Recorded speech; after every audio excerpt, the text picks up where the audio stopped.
For those who are new to the salon, don't know how it works, we will take as many questions and comments from the floor as hands go up before we bring Claire back in. So have you got your writing hand ready, your papers, right? So, any comments? What do people think about what Claire said? What do people feel about the result themselves? Go on. I've interested in your comments about the role of referendums, really, because it is against principles of parliamentary democracy. And so, are we going to have a referendum what colour cardigan Theresa's wearing tomorrow? So what level you accept that plebiscite vote overpowers the very long traditions of parliamentary democracy? Question? Yeah, just picking up on your Yorkshire chap in the pub who was concerned about his Erasmus project. I suppose we could say he's a little bit sort of off his jacksy there, but hasn't he got a greater concern, though, in the sense that if, as a result of Brexit, the EU disintegrates and we go back to the factionalism and the rise of the far right throughout Europe, and Europe basically is at war with itself again, he and indeed she might be sucked into all the stuff that we hoped we'd put behind us after 1945.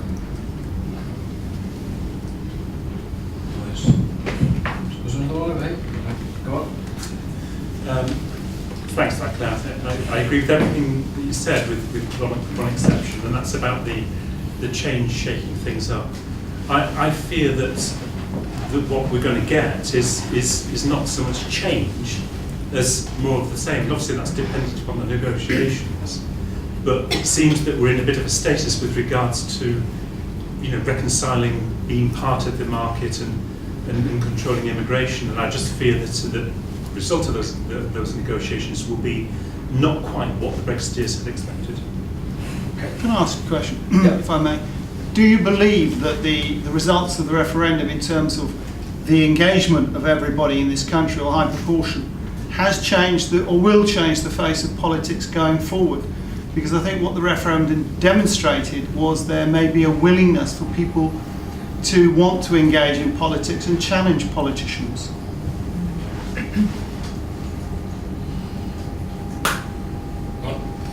I just want to pick up on what was the final point that Claire was making, and that last point as well, actually, which is that I have to admit I was sympathetic to delaying invoking Article 50 because when it became apparent that in an outcome that had only two possible outcomes, there would be no contingency planning for the other one, and so therefore, not only did we not have any negotiators, we didn't have a negotiating position. So you can kind of understand from a technocratic point of view, if you like, that there might be a delay. However, I think that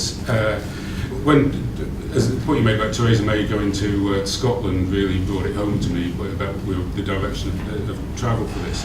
And I was, so I think in the end, I think it's more important to campaign for Article 50, almost, despite those, the hand tied behind the back negotiating position. And the reason for that was exemplified by, I was talking to some friends from Bristol in the pub at the weekend, and I hadn't talked to them about Brexit because they live in Bristol and I don't. And they were expressing what's a very common position on the left, that the reason why they wanted Europe was the scenario of, well, what if a Tory government gets voted in and there you've got these people looking after our interests in Europe. The point being that they actually don't want democracy. That's why this Article 50 thing is important. It's a challenge to people who've forgotten what democracy is. There was three hands, and I'll bring you back in. So we'll take 1, 2, and then 3. Go.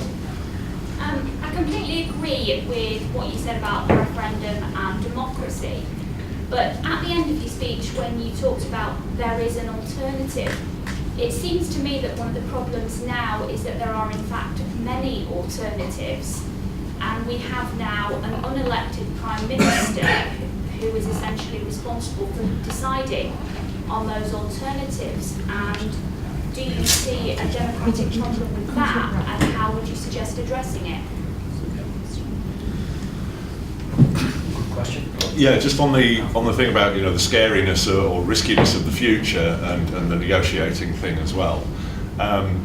in the few weeks since the vote, we now apparently have about 12 countries saying, yeah, we'll do a free trade deal with you, and their GDP adds up to more than the EU's. One of those countries is New Zealand, who said, we've got a load of international negotiators, expert in negotiating trade deals, we'd be very happy to lend them to you. Now, would people think that that is a really good, genuine offer, or would they be worried about having somebody from an ex-Commonwealth country or Commonwealth country coming and helping us out like that? Do people see any risks in it? I've got a couple of people from New Zealand. I didn't expect the question like that. Yeah, I thought it was a very good, intelligent defence of Brexit. I mean, one of the things that just one of the people have just spoken and sort of triggered in me was something that I felt immediately afterwards. Now, I know there's some people on the left who probably feel that the EU is perhaps a capitalist organisation, but relative, certainly to England, I'm coming from a centre-left position, I am concerned that quite a lot of the Brexiteers, like Chris Grayling, who's responsible more or less for butchering a lot of health and safety enforcement in this country, they work in health and safety, they're very interested in getting rid of workers' rights, and that does concern me, and I think I saw the EU as a bit of a bulwark to actually protect workers' rights. I mean, the six-pack health and safety came in 1992, seen as kind of a good thing in general in that field. A lot of people about how well it was interpreted. So I am concerned that those people see it as an opportunity, actually see it as an opportunity for rapid deregulation, and as somebody who's centre left there, I'm just concerned. That's a good point. That's a good mixture of questions and points to get stuck into. Yeah, okay, so Do you want to use a mic or do you want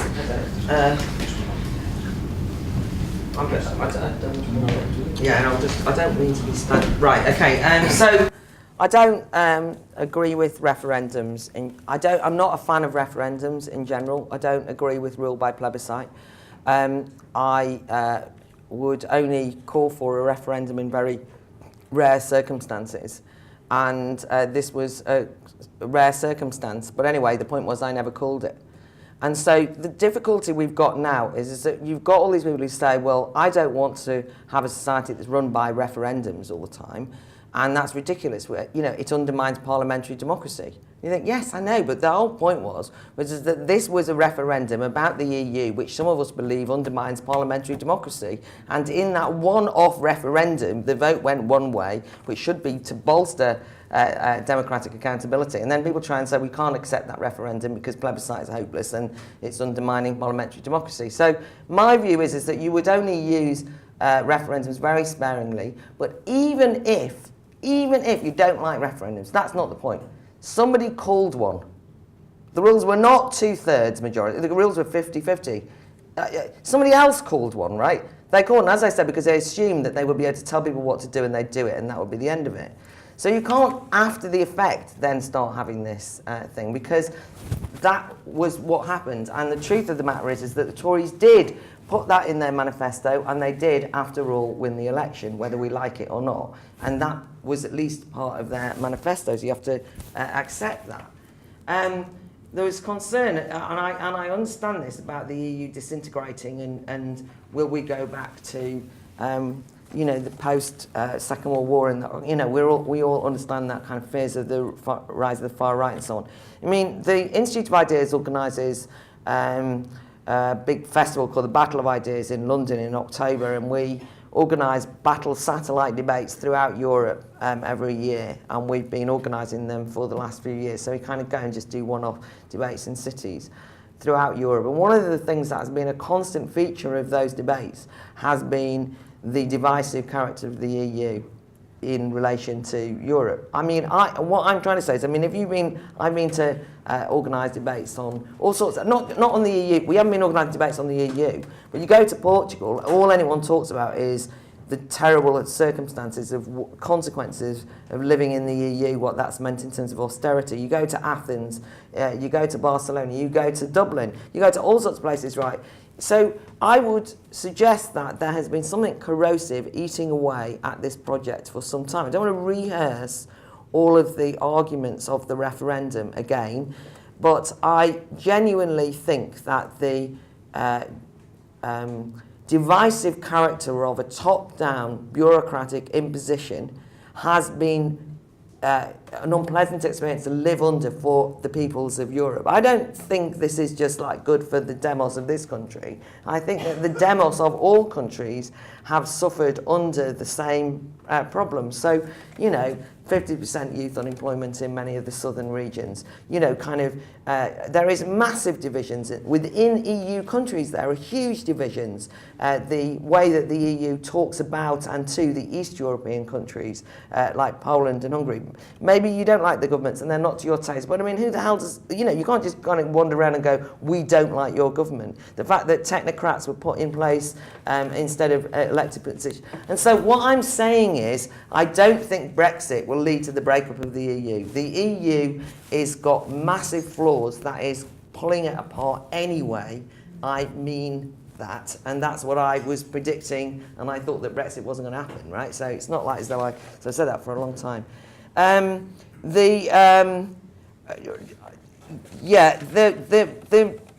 couple of things. I mean, you know, whether somebody's asked the question perfectly sensibly, will we get more of the same because it's hard to see what the negotiators are going to do. I mean, that's really why I'm saying that we need to be on our guard. I think that there are attempts to do Brexit light, as they say, solutions and so on and so forth. I simply think that if you trigger the getting out of the EU, that's going to be an argument and a battle. And I don't trust the negotiators any more than anyone else here. But I'm simply saying, at the very least, we've got to get out of the EU, and then there's going to be arguments about what the form that will take. And there's all sorts of kind of there's all sorts of nuances and discussions about the particularities of it. But I don't think it's beyond our ken. I think that's really, I mean, you know, can we have New Zealand? I don't care who you negotiate. I mean, you know, are they, you know, if there's people from New Zealand who want to negotiate, I mean, my problem is not foreigners. The very opposite, right? I'm an internationalist, right? I want to negotiate. The point is accountability. I need to do the accountability, right? So as long as the negotiators are accountable to people, then that's the difference. But as I said, I don't think it's going to be a nirvana. I suppose that the thing about I personally made the point about, you know, a pragmatic reason to delay Article 50. I think that if you were certain that there was an establishment committed to honouring the democratic vote, then you could then say, oh, we'll dilly-dally around for a while. But I can see that's not what's happening. Like I say, I know too many of the kind of hard-line Remainers who are actually very, very influential in the establishment, who are trying to stop this happening, for me to just be anything other than say to be anxious. Right, a number of people have said, because this is much, in a way, more kind of gets to the heart of something. You know, this idea of the EU is better than the Tories. And see, I have never disliked the EU because of its policies. I mean, there's lots of its policies that I quite like. But there's lots of them I don't like, but that's not the point, right? And I did not support to vote to get out of the EU as a kind of pat on the back to Chris Grayling, of all people, right? I'm not a Tory. I don't like them. I'm not going to vote for them, right? So then there's this sort of idea, well, you know, the problem is that what about workers' rights? And will the Tories use this to assault workers' rights? But this is why I'm nervous, right? If we've lost our negotiators because we've been in the EU for so long, if we've lost our policy capacity because we've been so used to just interpreting other people's policies, what a bloody devastating thing it is that the left can't imagine themselves defending ordinary people's rights in this country unless the EU do it for us, right? And that somehow they are that we have to outsource ourselves to them. And I think it's what's happened. I think that's what's happened with many trade union leaders. They spend the whole time running to the European courts. Everything's kind of technocratically done in that way. And I think that means that we lost somewhere along the line. I think that there's huge amounts of things which the EU would, I'd say that I agree with, but it's like open movement, right, open borders. So I have argued for open immigration and open borders all of my political adult life, right? I've never won that argument with my fellow citizens. So I can't cheat by having the EU impose it, because I know that that's not how politics work. You cannot do that. If I decided that the way to get what I wanted in politics was to cheat, then I would argue for a dictator. And I mean this, right, because they really do make the trains run on time. Right, so my partner lives in China, right? And in China, they don't have that bloody annoying problem of the people, right? They can do whatever they want. Right, India, which is a country that I love and have done a lot of work in, well, there's real problems. So people will compare China and India and say, in China, you can build all these things really fast, all really brilliant. And in India, it's all kind of clogged up because all these people object. Obviously, in China, if you object, you end up in prison, right? That's a kind of option. So you could say that a kind of way forward to get what you want, if you were the left, is to dispense with having to persuade your fellow citizens that your view is right. Dispense with it, get somebody in power who you just agree with, and get rid of democracy altogether, and we'd all be laughing. But historically, I believe in freedom. I believe in agency. I do not trust anyone else unaccountable to make decisions on my behalf. So that's why I was opposed to the EU. I think it's incredibly dangerous to say they did us more favours, and it infantilises us. It makes us like children. You know, British workers need the EU bureaucrats to protect them from nasty Tories. Right.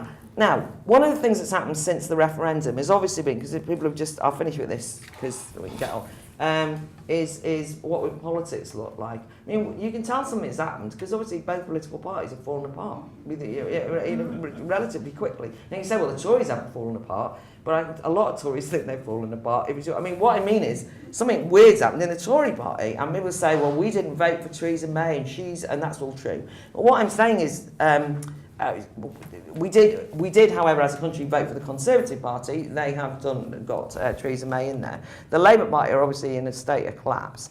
And then there's people saying, well, maybe what we need is a new movement. But I would say, if we're going to have a new movement, can we make it, and which, you know, I would love to now declare that what we need is a new movement. And I keep saying we need a new brand of politics. And I think that the old labels of left and right even are not very helpful in contemporary society. So I'm all for that. But, you know, I'm also aware of the fact that that has to be built.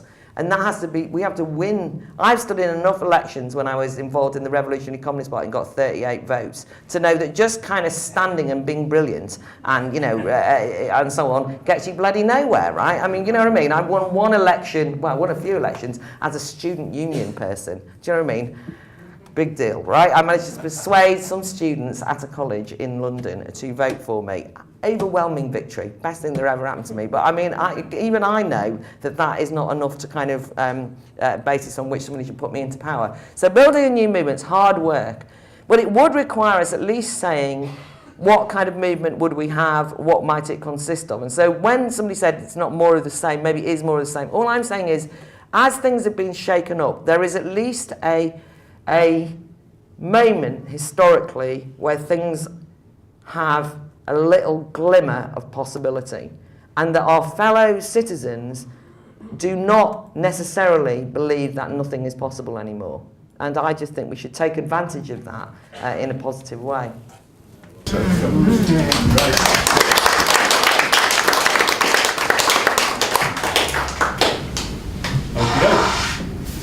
More questions and comments?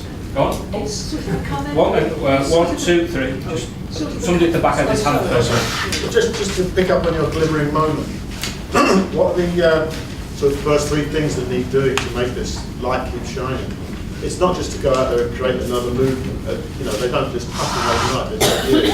One of the problems I have with those, and I was in favour of Remain, but at 75 I was against joining. Now I'm fairly open to what the possibilities might be. The question is, how do you take advantage of this? Because my concern is that the moment that we now have is being snuffled by the powers that be, not really the establishment who want to try and do away with the result of the referendum, but rather the Tory party, ultra-right wing, who are now in control, who want to use this moment to reshape the British state and our lives for the next 30 or 40 years. And there isn't and the political space that we talk about so often actually has been hollowed out. It's been hollowed out for the last 30, 40, 50 years when as trade union membership has declined, as large employers have declined, as communities have declined, and so on. So what we see is we don't actually have any other army or even any potential army ready to step into place. And a great deal of the people I've spoken to tend to the view which is if you give people the opportunity to put two fingers up to the establishment, they'll do it. That isn't people getting political, that's people putting two fingers up to the establishment. And it doesn't necessarily take them any further than that. But we only need another member of the royal family to trip over their feet or something, and the news media will run after another issue, and the political moment will disappear. So, and there's a certain level of irresponsibility amongst those on the left who argued in favour of Brexit, but without any sense of any set of troops behind them that were going to then seize this moment. And that does raise a real problem around the subjectivity and that kind of, you've got this kind of atomisation in the last 20 years where there isn't, how do we take advantage of the situation when we still live in a society of atomised individuals who individually asserted, that put two fingers up, but, how does that kind of get itself together in a kind of... And I'm worried about public services, and I just wonder about facing the financial consequences of Brexit. And are you able to say anything about that?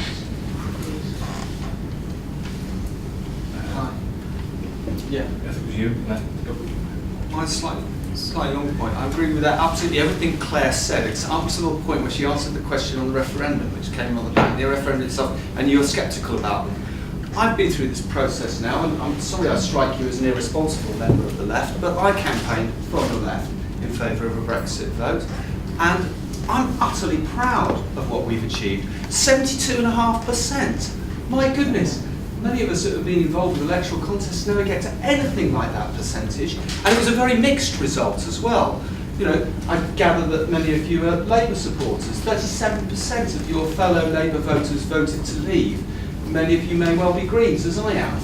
25% of Green voters voted to leave. This was not a unanimous decision anywhere along the political spectrum, across youth, across older people, whatever people's educational class. There was difference of opinion. And for that reason, I can take a lot of pride really in having been involved with this process, because I think lots of people thought. Otherwise, this vote would have been far more tribal. Which is why I say to you, Claire, I'm genuinely surprised, having heard now, not only here the past half an hour, but also when you spoke at Bethnal Green the other day. I've agreed with everything you've said up until the point where you've expressed scepticism for the thing which has given ordinary people a tool with which to express an opinion about the way politics is done in this country across the board. Why aren't we, as a result of this, calling for more referenda? There are clearly many problems which the political class find intractable, like the debate only a year ago about assisted suicide, where they will fly absolutely in the face of public opinion. The war on drugs, devolution to Yorkshire, wouldn't that be wonderful? An alternative electoral system. These debates will all have to be won by referenda. Why aren't you more proud of the process that you contributed to, Claire? Thank you, Matt. On that question of the sort of alienation from politics, you said at the back there that this hollowing out of politics and that people have withdrawn. You've got this kind of void now, which makes it very difficult to go forward. I actually think, I'd like to turn that the other way around and think about actually the vote, or the people who argued to stay in Europe were actually motivated by an alienation from politics. And that what we've seen is actually a drawing of a line where the majority of the population have said, actually, we want to be engaged in politics. We want to start taking control and to get and to come back into to politicize things again. And I think that what's happened, and that this division in the country, which I think is really interesting, is between those of us who are, but some of us are sort of split because we're both things, are part of a population, a demos, and those of us who are part of a kind of new kind of public institution, new ways of governing people, new ways of thinking about politics, which I think are very tightly tied into European ideas, kind of cultural governance. And we've all been part of, I think a lot of us who work in the public sector know that public institutions work differently now. They're kind of detached from their publics. And I see this as actually very positive. I see this actually as the public stepping back in and saying, enough's enough. We want to we want things to be political again. We want to have political discussions. We don't want things to be done the way they have been done for the last 20 or 30 years. So I actually am less worried than you. I think it's a very positive sign. And I think if you look at it from the other side of the telescope, it's actually the pro-EU, the Remainers, who were alienated from politics rather than the public at large. Take 1, 2, and 3, then 4. Yeah, go on. Do you think there's any chance that the experts might eat a bit of humble pie after Brexit? Because when you think about it, all the big guns that were against the people, who have said there was going to be Armageddon, be a Third World War, and that these were people who were predicting that we would be in an economic disaster zone if we didn't join the euro. All these people have been proved wrong. So I think really it's time for us to sort of, we tell the experts to be a bit more careful, but I think they've been so arrogant, and they've been saying things to the public over this issue when they were proved wrong before. Time and again they've been proved wrong. I think the only thing I assume the IMF has just said that they expect predicted growth for this year will not be 3.2%, it will be 3.1%. So a bunch of blokes in a room who've made up a figure have now made up that figure. You can't believe it, can you, really? There's no way of believing it. Yeah, just to come back on this, I don't actually share Claire's optimism on the sort of left workers' rights in this country. I mean, I do agree a lot with what this gentleman said here. I mean, unfortunately, the Labour Party is very divided at the moment. I mean, I've got mixed feelings about Jeremy. I'm a landlord, so he's got a private, many people probably won't know this, but I would have liked him about 3 or 4 years, and unfortunately Brexit's maybe in danger of taking that away from him. He's got a right to buy policy for private sector tenants, which on the face of it is quite good, but as a landlord with one property, you run the risk of losing £50,000 on a £150,000 property. So that sort of policy is not electable, sadly. Now, I know a lot of people disagree and think we could appeal to the whole country, but I think sadly what we'll end up with is the Tories. I know this is an internal Labour Party discussion that people will disagree with. There's a lot of people disagreeing with here, but I just think, unfortunately, I mean, it's sad it would have actually given him a bit more time to convince people of his policies if this Brexit hadn't happened. But people are now panicking in the Labour Party that, if we have an election next year, we're going to get absolutely massacred. Yeah, I just want to, sorry, I don't want to interrupt. I just want to follow up on that, Claire's comment and that gentleman's comment about referendum. The referendum was a great result for what I believe in the fact we voted to leave. But I fundamentally agree with Claire that if we have a sound democratic process, then you don't need referendum. And I think the challenge for us in this room or in this country is the debate around an electoral system of first past the post, which virtually makes 60% of any vote worthless on the basis that someone can get elected with, Leeds Northwest is a classic, where you have an MP elected and getting through on something like 26% of the votes cast because of the structure of it. And I think if we had a different kind of voting system that engaged everybody, that gave everybody multiple choices, and had a fairer system in terms of you had to have 51% of a popular vote, then in theory you'll have a much wider base of politicians who know that they have to represent the people in their area or their views much more closely. So I don't think referendum, I'm UKIP, so clearly I have an issue with 3.8 million votes and 1 MP, and he joined us from the Tories, so we've never elected anyone, yet people vote on our beliefs. So what I'm saying is the answer is we don't need referendum, we need a different democratic process in this country. Right, one there, then I'll bring Claire back. I'm interested to know your thoughts on the £3 Corbynistas and the Labour Party's resistance to their democratic rights, given that Brexit is supposed to sort of, from your point of view, offer us a new way of doing things, and the people who've paid £3 are being denied that. Okay.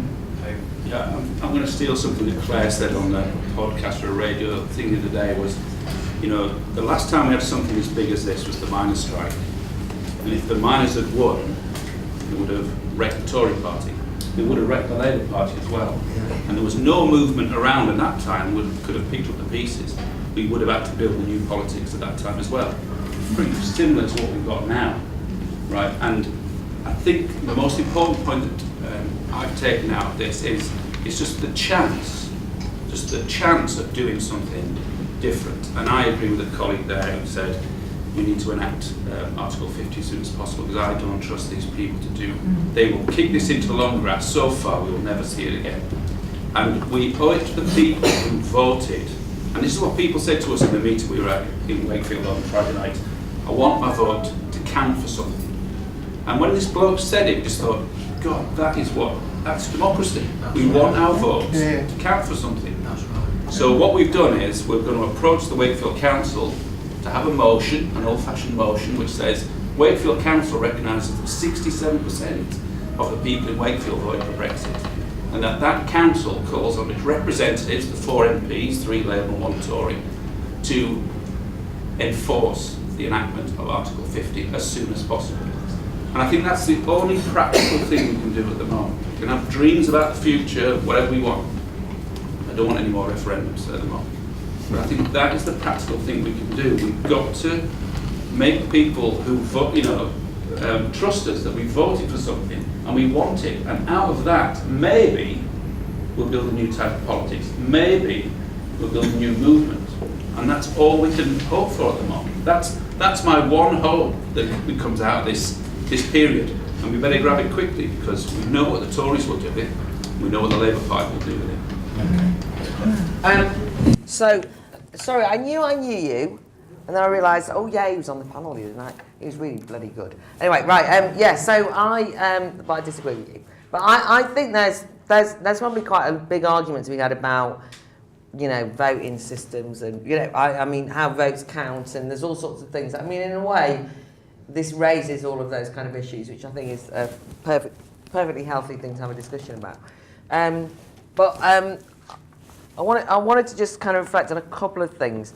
I mean, first of all, will the experts be humiliated? Will they show it? No, is the answer. But there's a weird thing going on, because one of my sisters works in the science world, and I also, we do a lot of work on science as well at the Institute of Ideas, so I kind of know a lot of science. And I think it's something like 97% of scientists voted Remain, and they kind of like genuinely can't get it. And because I'm a real passionate supporter of science, and I'm a big Enlightenment thinker, and I love science. It's unbearable to me that that they're all kind of in despair at this, one way or another. But anyway, the thing that's really funny is that some of them have now decided that they're going to get humble. But the worst thing that's happening is they've said, oh, we've realised in this post-factual world that there's all these people out there that we didn't know existed, and they haven't heard our message as science.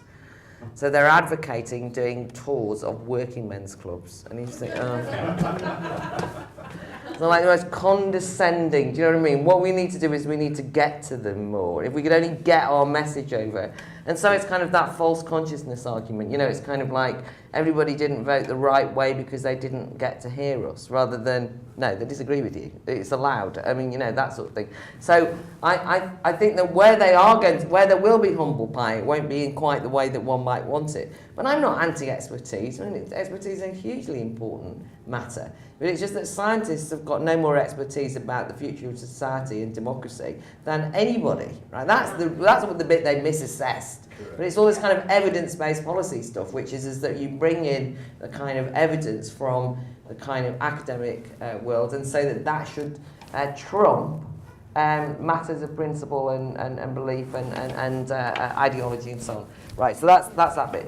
Look, I don't think that this vote was just 2 fingers up to the establishment. I think that slightly underestimates it. I it's a real delicate thing, this, because I've got a tendency to want to romanticise everything, right? But I don't think I'm romanticising it to say that I don't think it just was a kind of cry of rage. I also don't like this idea, because a lot of people have sort of said, oh, it's people from poor areas, you know, and they're reacting against kind of the metropolitan elite as though somehow poverty makes you kind of like that. Because I think that misunderstands it as well. I think people actually did think about it because they were told to think about it and they realised it was something to think about. And there was one of the young lads who's an alumni from our debating competition was telling me that it's actually somewhere in Yorkshire, I don't know where, but anyway, canvassed for the Conservative Party the last election. He's 19. And he's like a young pup, goes out canvassing with a Conservative vote, which obviously you could just think, what are you doing? But anyway, that's not the point. Yeah, he did. So he goes around, he says that he got every door slammed in his face, right? So he went around the same streets with his Leave T-shirt on. And everyone was kind of opening the door and they were going, come in, lad, have a cup of tea. And he said, he said, well, I'm the same Tory that came around. They said, and he sat down and he said, every door he went to, they said, come in, have a chat.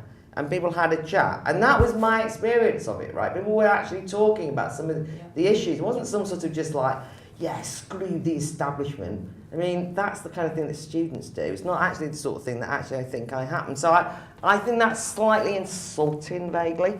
And also, just my other thing I wanted to come back on was about whether the left were irresponsible.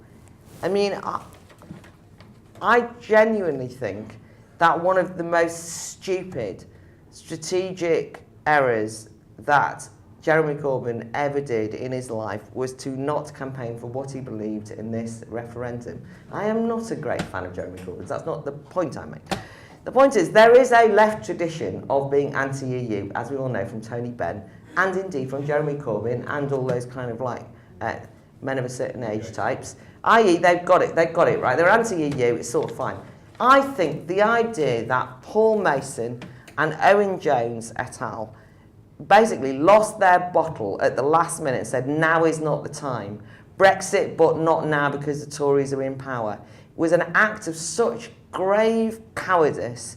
I don't know how they can live with themselves. For me, it was bloody hard, right? I was thinking, how do you go out there and kind of argue for Brexit when you kind of come from a different political... Well, you know, the reason why there wasn't a more of a louder left-wing voice, I mean, I know that this is a kind of, for those of you who are not left-wing, you just have to understand this is a sort of internal row amongst some of us. So I do understand that this is a bit like, what is she talking about? But anyway, just bear with us. But those people who, from the left-wing politics, if it's nothing else, is supposed to be associated with self-rule, with sovereignty, with giving people democratic rights, right? That is the very basis, historically, of how left-wing politics emerged. To basically say, now's not the right time, you call the referendum at the wrong time, and we don't feel like we're able to do it, simply meant that there was no very well-known left-wing voices in the referendum. That was a mad thing to do. That is what's called handing the argument over to the people you don't like, and then afterwards moaning that there was too many right-wing people arguing for Brexit. I mean, God, why weren't there more left? Why didn't you go and argue for Brexit then? Instead of kind of moaning afterwards that, I can't believe that Nigel Farage was arguing for it. That's what he thinks. So why didn't all the other people on the left who thought it say it too? I mean, it's a perfectly reasonable point. So I just think saying it's irresponsible for left people to have gone out and argued for Brexit when there's no troops. Now, just on the troops question, I do not think there's about to be a left-wing revolution anytime soon. I think the Labour Party are in self-destruct mode, gone mad. I've got to the point where I feel sorry for Corbyn, and I never thought I'd say that because he's not my favourite person at all, because the whole thing is ridiculous. And the idea that, what is his name? Owen, what is his name? Smith. I just wanted to consider, the fact I couldn't remember his bloody name. So what does he want? A second referendum. Do we know what else he wants? No, not really. And it's not very clear. And they deserve to implode. They absolutely should not last. But it is not Brexit that has created the collapse of the Labour Party. No more than, by the way, the Conservative Party isn't quite what it was, even though it looks strong, it's all in comparison with the Labour Party. A lot of aspects of the Conservative Party have imploded. You might not have noticed because everyone's like looking over there. And I think that then what I would simply say, and it's the long haul, right, is that you have to build a new movement and raise things, and I'll say something about that when I finish up. But the person who just made the point, which I agree with, is what to do now. I don't know what to do. And everyone's saying, what should we do? Politics is hollowed out. I would say good old-fashioned campaigning to make them trigger Article 50. In the process of doing that, you might have some interesting conversation with people and make them realise that they haven't just been ignored and their vote does count. And I think that the Wakefield example is the sort of thing that we're trying to do as well. We're just trying to do things, right? We're just trying to make a noise, right? They can try and kick it into the long grass and we can just say, no, you're not. And that would be my immediate, let's get started on that. And then I'll talk about reading some books at the end. Okay. We've got time for a final round of questions. I didn't answer one question. I'll come back to it. Right, so your last chance. So 1, 2, 3, 4. I'm interested in your evidence behind saying that Corbyn did not campaign at all before the election, considering he campaigned far more heavily than the leaders of the other parties. Sorry. But it was not reported by the media. Corbyn Not campaigning. Yeah. We didn't campaign for Brexit, that was the He thing. believes in Brexit. Yeah. He's believed in Brexit for 35 years, and I've known He him. still campaigned for the EU. People did complain it was half-heartedly, but we wouldn't know because the media didn't cover it. But you argued that he did not campaign. No, I said he didn't campaign for what he believed. Something he's argued for 35 years. We just saw it being accused that he was, but the Trident speech, he was accused of standing up for his beliefs and not Tory policy. Yeah. I'm just pointing out, look, this bit is simple. Corbyn would admit this bit if he was in the bloody room, right? He argued for Brexit for 1,000,000 years. Then there's a vote for Brexit, and he didn't argue for Brexit. I don't care what else he did. He didn't argue for what he had argued every time you ever heard him, ever in politics, which God knows he went on about for long enough. The one thing that he ever talked about, Trident, EU. And he didn't argue for it when the vote came, that's what I'm saying. That's all I'm saying. Probably voted. Hands again, sorry, I can't remember where they were. It says he voted. Yeah. Is it? I still feel, like, I completely agree with you that Article 50 must be triggered. You know, we had a referendum, we've got to follow the result. However, and you know, I'm a complete Remainer, I voted for Remain, but I still think the issue is that in politics we need to find practical solutions. And it's all very well campaigning to trigger Article 50 immediately, but I still am yet to hear a plan for what actually practically we do beyond that. What sort of deal we're going to negotiate. And I think there needs to be some public engagement with that debate as well. Good question. I just kind of, I campaigned in 75 from what we call the left as a trade unionist against, for leaving. I haven't changed one whit and I campaigned again. But it seems to me everybody in the room talks about the left and the right and the evil of the right-wing Tories and what are they going to do? They're going to kind of dodge out of it and not do it. It seems to me the people who campaigned mostly to get out of the EU, which is why I always wanted, is the right-wing Tories, as so-called. And they're now the ones in the driving seat. The people who basically called me a racist, a shit, an idiot, a blithering northerner, and all the rest of it, are from the so-called left. So I'm kind of thinking, why is it that we think that the people who campaign to leave all the time are now going to suddenly stuff everybody and try and stay in? It seems a bit strange to me. What do you think about the argument that it's the reason why it's going to take so long to exit is because it's really complicated and really difficult, this sort of negotiation process? I mean, what really struck me after the referendum decision was announced, that someone said, oh, it could take 2 years, and then I read a couple of weeks later it could be 5 years. Am I just being simplistic when I think it's a very simple decision to leave, and that they seem to be trying to avoid making difficult decisions? I think the EU rules specify 2 years.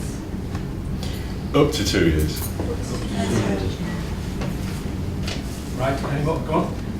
Can I just say something very quick? I mean, I'm quite surprised at the kind of ideas of democracy that we are portraying here. I mean, the idea of democracy that you are putting forward is the idea that my people decide for my future. But who is my people? I mean, we build together a different idea of transnational decision-making processes. My people was the people of Europe, where myself, I was deciding together with a person from Holland, together with a person from France, to build a future together, not just for my country, my locality, my specific site. This idea of democracy, of something that just belongs to me, is really appalling. Politics is not just about getting, it's about giving. I really do not understand this kind of perspective on democracy, which is just about me. That's great, a question about democracy itself.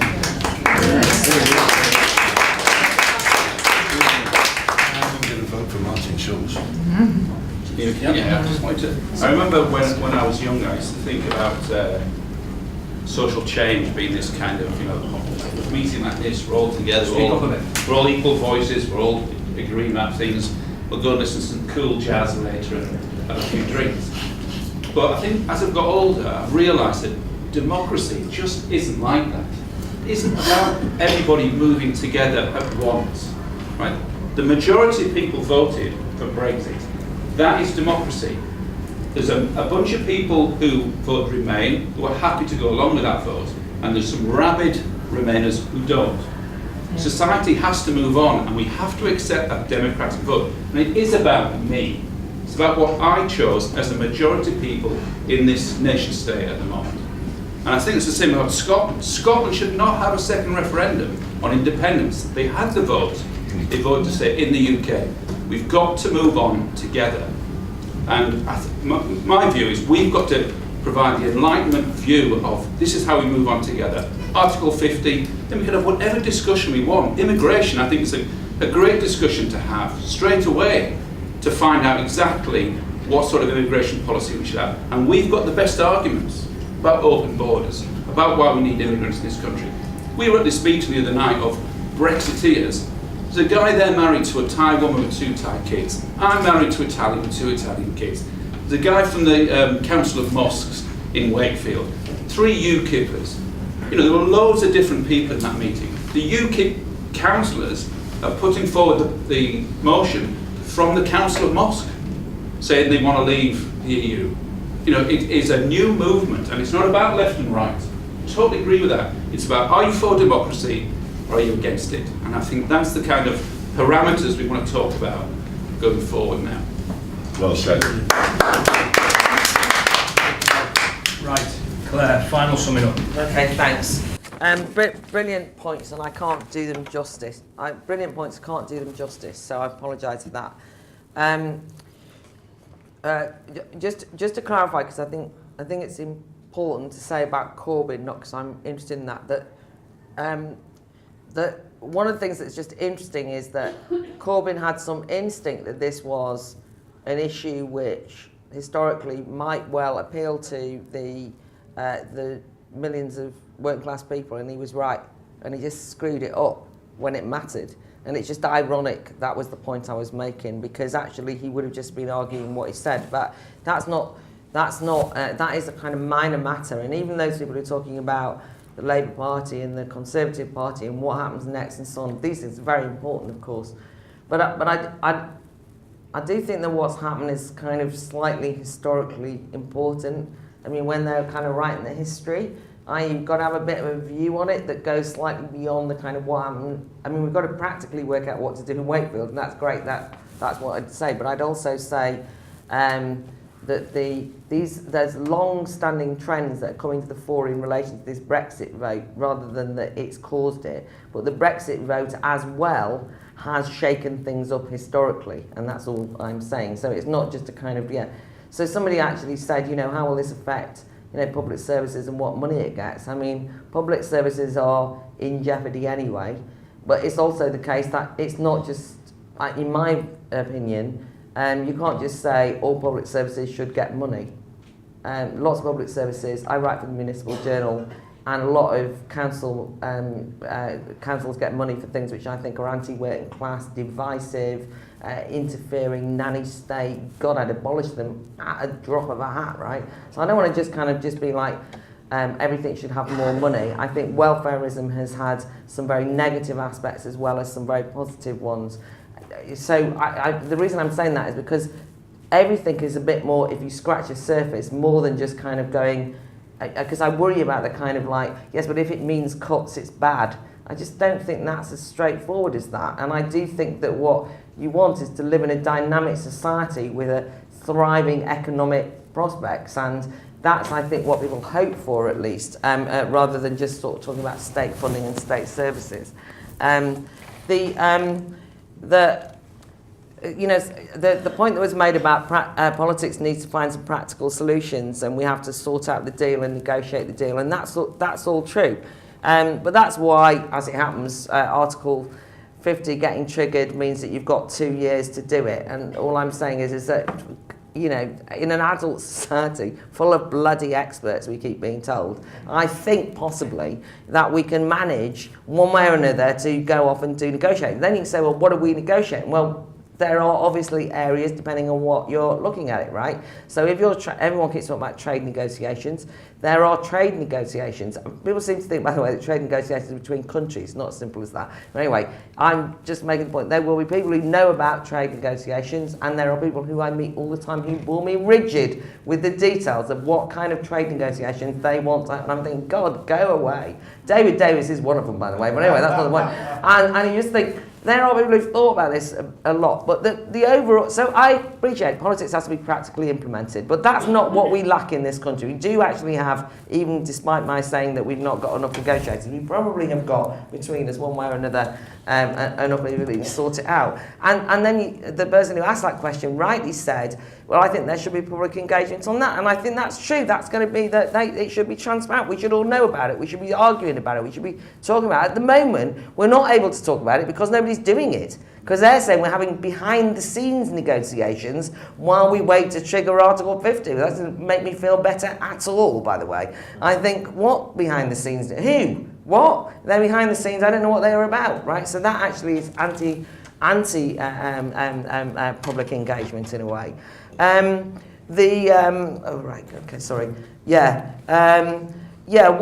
Somebody asked a question, which I think is a really interesting question. Why would you not trust the right, who have been Eurosceptic forever? They're the ones who seem to want to get out of the EU now. Because one of the things that I think is misunderstood about this is the Eurosceptic aspect part of the Tory party, which was something like, I read somewhere, like 80%, right?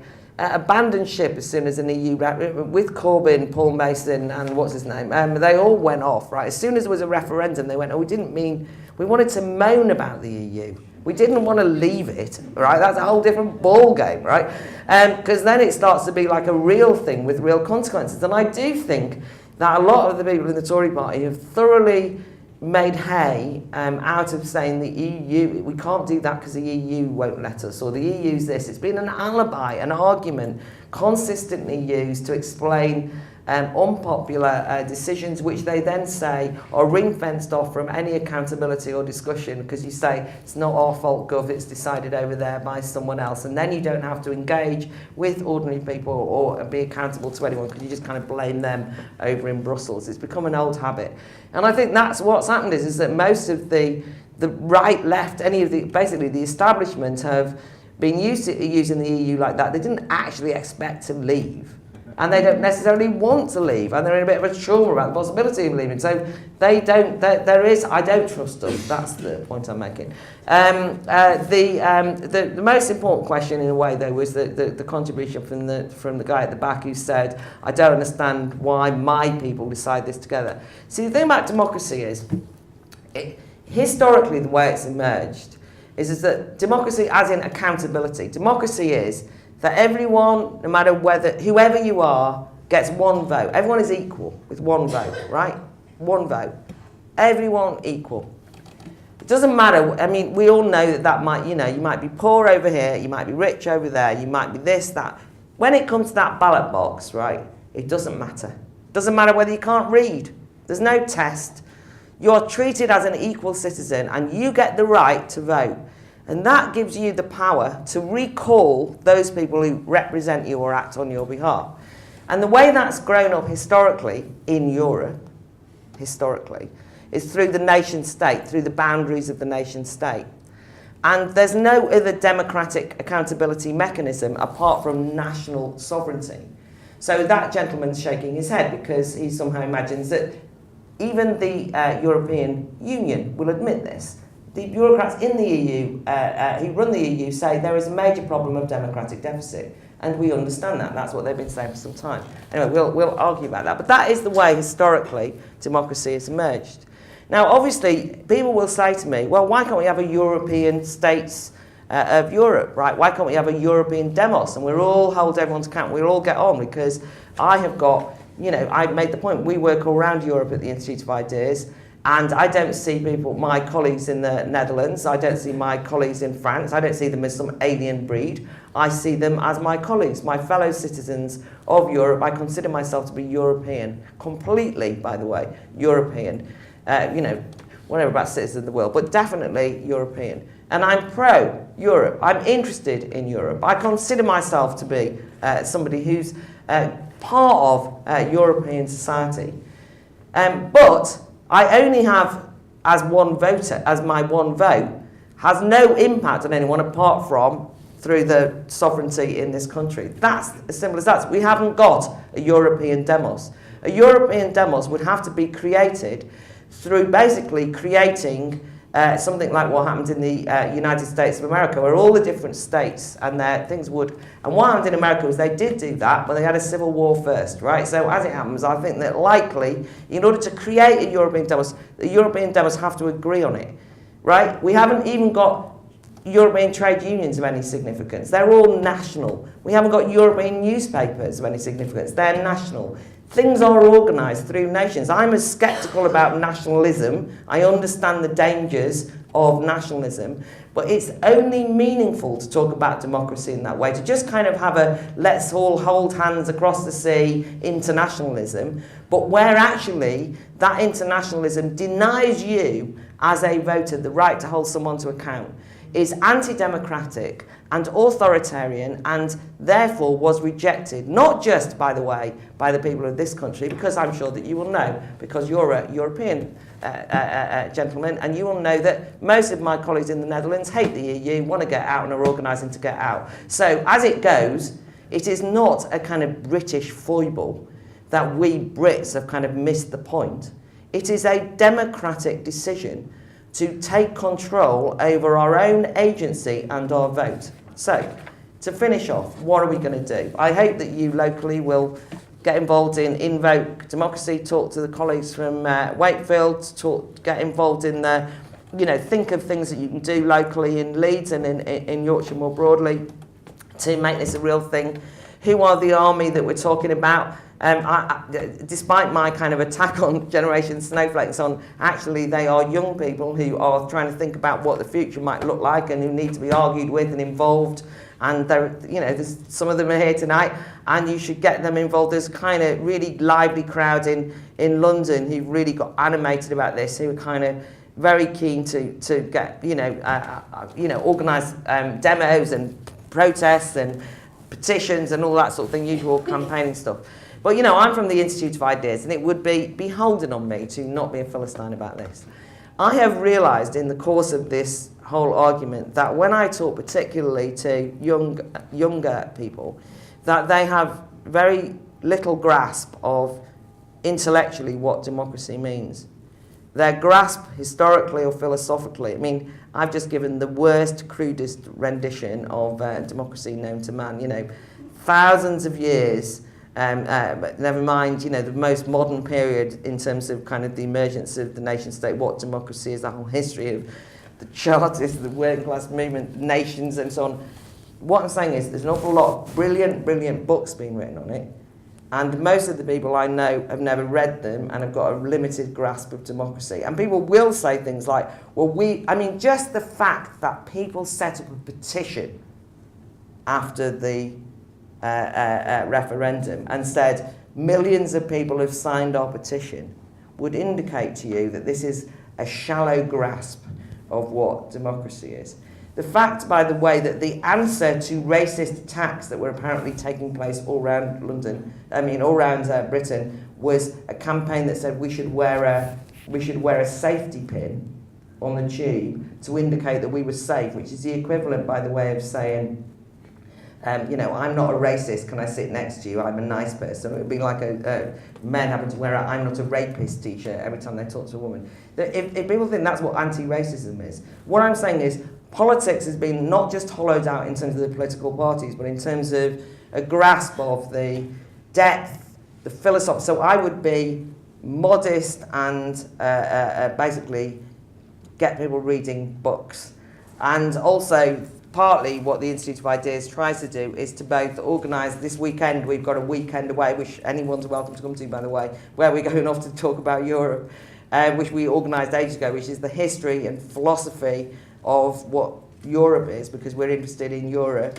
And now the UK should work out how it's going to think about itself as European and so on.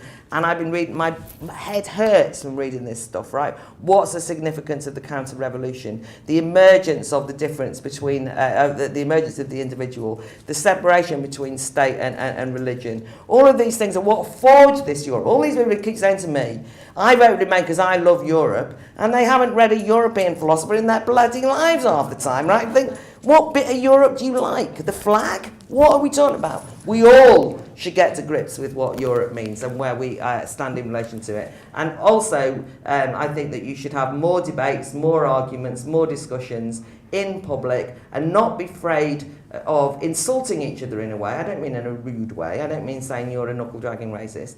I mean of rowing, of saying I disagree with you. And by the way, there will be people in this country who will, and are perfectly entitled to, argue that we should re-enter the European Union. And that good luck to them, right? They can go out and argue that. And that is a legitimate democratic thing to do. Lib Dems want to do it? Fine. They should go out and win the argument to re-enter the European Union, but only after we've left. Which is why we should trigger Article 50 now and then see how they get on with winning the arguments. Thanks for inviting us.